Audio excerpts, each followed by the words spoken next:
नमस्कार विद्यार्थी मित्रांनो, स्वागत आहे आपलं यूट्यूब चॅनल ज्याचं नाव आहे मोहित मोटिवेटेड एक्झाम चॅनल। आज आपण बघणार आहोत महाटेटी म्हणजेच महाराष्ट्र राज्य शिक्षक पात्रता परीक्षा 2016 साली घेण्यात आलेल्या पेपर 1 मधील मराठी विभागातील प्रश्न। चला तर मग सुरुवात करूया व्हिडिओला।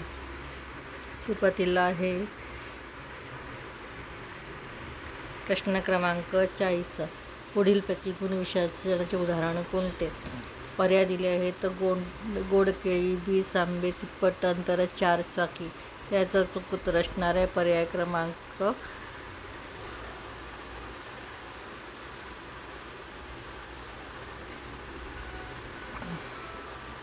पर्याय क्रमांक 2 1 गोड केळी। त्यानंतर आहे प्रश्न क्रमांक 42। खगोलाचा समानार्थी शब्द कोणता? पर्याय आहे भूगोल, खगोल, पक्षी, अंतराळ। त्याचा चूक उत्तर असणार आहे पर्याय क्रमांक 3 पक्षी।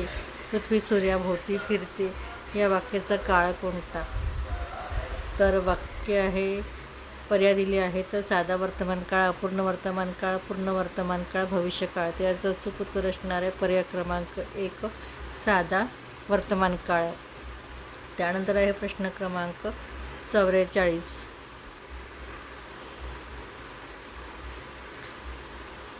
हो, जेवल्यानंतर मी सर्व गोष्ट वाचून टाकणार आहे या वाक्यात किती विरामचिन्ह आली आहेत? पर्याय आहे 4 3 2 5। तर याचं अचूक उत्तर असणार आहे पर्याय क्रमांक 2 3 विरामचिन्हे आली आहेत। प्रश्न क्रमांक 45। पुढीलपैकी योग्य समानरूप ओळखा। पर्याय दिली आहे फडक्यांना, फडकलेला, फडकीला, फडकेला। याचं चूक उत्तर असणार आहे पर्याय क्रमांक 1 फडक्यांना। त्यानंतर आहे कविता। 46 ते 49 ची उत्तरे आपल्याला यातून कवितेमधून ओळखायची आहेत। कविता पुढील प्रमाणे आहे। उठून प्रभावित ती मधमाशी, जाते की मध मिळवायचे, थेंबे थेंबे साठवित्यासी, उद्योगी मोठी, आळस तिचला ठाऊक नाही, सर्व दिवस ते खपते पायी, थंडी ऊन म्हणे ना काही, उद्योगी मोठी, गोड गोड मध निपुट घेते, थोडा म्हणून मुळी न रुसते, साठवली ती जपून ठेवते, उद्योगी मोठी, थोडाही गुण न मिळता घ्यावा, साठा त्याचा नित्य करावा, कोणालाही ती शिकवावी ठेचही चित्ती। प्रश्न आहे मधमाशी आपणास कोणत्या गोष्टीचा साठा करण्याची शिकवण देते? एक आहे गुणांचा, कामाचा, धनाचा, मधाचा। तर गुणांचा साठा करण्यास मधमाशी आपणास शिकविते। मधमाशी दिवसभर काय करते? पहिलं आहे मध पिते, कष्ट करते, विश्रांती घेते, मध विकते। तर मधमाशी दिवसभर कष्ट करते पर्याय क्रमांक 2। तर प्रश्न क्रमांक आहे 48। मधमाशीच्या अंगी कोणता गुण आहे? पर्याय आहेत खादाडपणा, सुस्तपणा, उद्योगीपणा, आळसीपणा। याचा चूक उत्तर असणार आहे पर्याय क्रमांक 3 उद्योगपणा। मधमाशीच्या अंगी उद्योगपणा हा गुण आहे। त्यानंतर आहे प्रश्न क्रमांक 49। संचय करणे यासाठी कोणता समानार्थी शब्द कवितेत आलेला आहे? संचित करणे, जमविणे, निपटून घेणे, साठविणे। तर याचं अचूक उत्तर आहे पर्याय क्रमांक 4 साठविणे।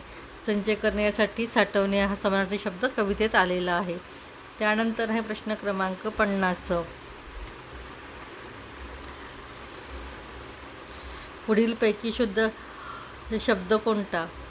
वाङ्मय, वाङ्मय, वाकमय, वाङ्मय। तर याचं चूक उत्तर असणार आहे पर्याय क्रमांक 1 वाङ्मय। त्यानंतर आहे प्रश्न क्रमांक 51। पुढीलपैकी अर्थाच्या दृष्टीने गटात न बसणारा शब्द ओळखा। नेता, म्होरक्या, नायक, म्होरक्या, गुंडा। तर याचं चूक उत्तर असणार आहे गुंडा पर्याय क्रमांक 4। त्यानंतर आहे प्रश्न क्रमांक 52। भूकंपग्रस्त भागात नेमका सापडलेल्या सुटकेसाठी कोणती गोष्ट करावी हे न सुचल्याने मी दुर्दैवाच्या कचाट्यात सापडलो। अधोरेखित शब्दसमूहाच्यासाठी योग्य तो वाक्प्रचार कोणता?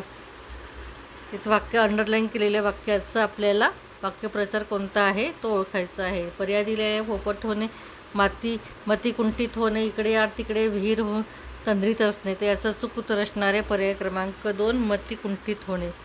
त्यानंतर आहे प्रश्न क्रमांक 53. फेब्रुवारी 2009 मध्ये सॅन होजे अमेरिकेत झालेल्या विश्व मराठी साहित्य संमेलनाचे अध्यक्ष कोण होते? पर्याय आहेत आह साळुंके, प्राध्यापक राम शेवाळकर, महानोर, डॉक्टर गंगाधर पानतावणे. त्याचा चूक उत्तर असणारे पर्याय क्रमांक 4 डॉक्टर गंगाधर पानतावणे हे फेब्रुवारी 2009 मध्ये सॅन होजे अमेरिका येथे झालेल्या विश्व मराठी साहित्य संमेलनाचे अध्यक्ष होते. त्यानंतर आहे प्रश्न क्रमांक 54. गोंधन जन्म जान्हवी या कविता संग्रहाचे कवी कोण? पर्याय दिले आहेत ग दी माडगुळकर, मंगेश पाडगावकर, शांता शेळके, पद्मा गोळे. त्याचं चूक उत्तर असणार आहे पर्याय क्रमांक 3 शांता शेळके.